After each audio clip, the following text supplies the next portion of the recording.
Members rising, I will go to the Honourable Member for Portage-Lisgar for her 5-minute right of reply. Thank you very much, Mr. Speaker.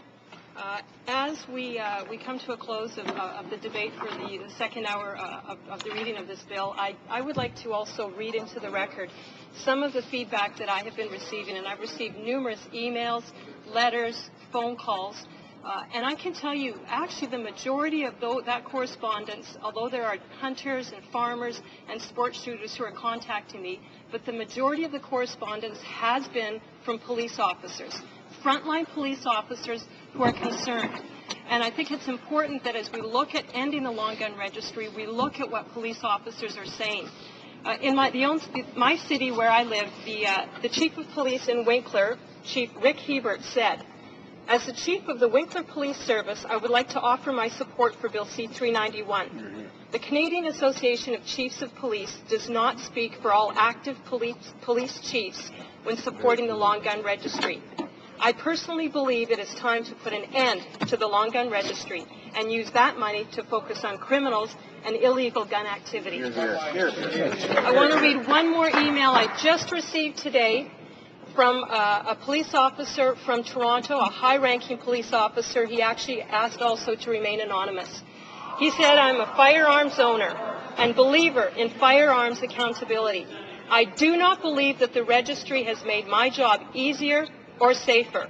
Further to that, it has not made public safety better, and it has created a false sense of security.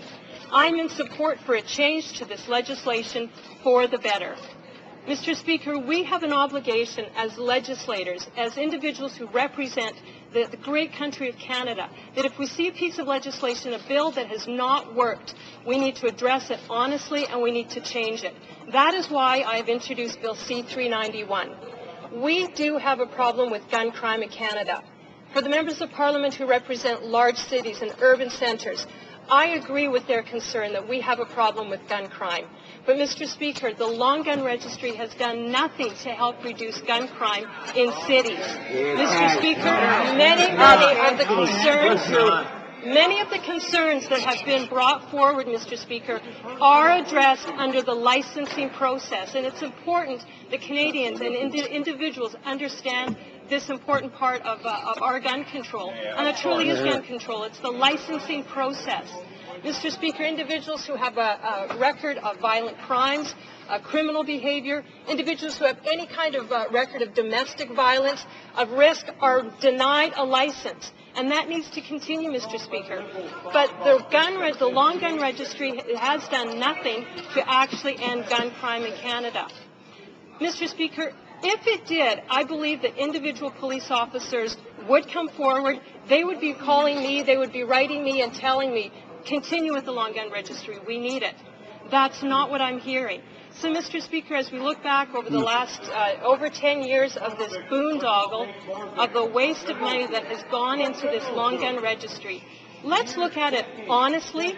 Let's look at it and look at the facts. The long gun registry has done nothing to reduce crime. The long gun registry creates a false sense of security. The long gun registry actually creates a shopping list for gangsters and individuals who want to break into that long gun registry, which they have done over 300 times. It's been breached. And target long gun owners to try to steal their firearms. It's actually a hindrance, Mr. Speaker, to fighting crime in Canada. This is an important piece of legislation. We are being watched as members of Parliament on what we do to fight crime in Canada. We need to focus on criminals and criminal activity.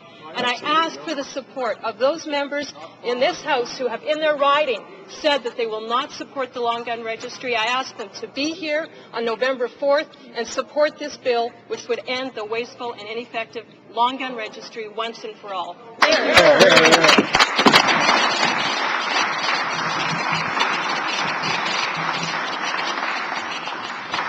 The time provided for debate has expired, and accordingly the question is as follows.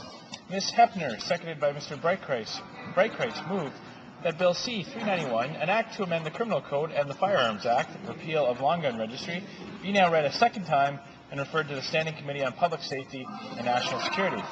Is it the pleasure of the House to adopt the motion? All those in favor will please say yay. Yay! All those opposed will please say nay. In my opinion, the yeas have it. Conforme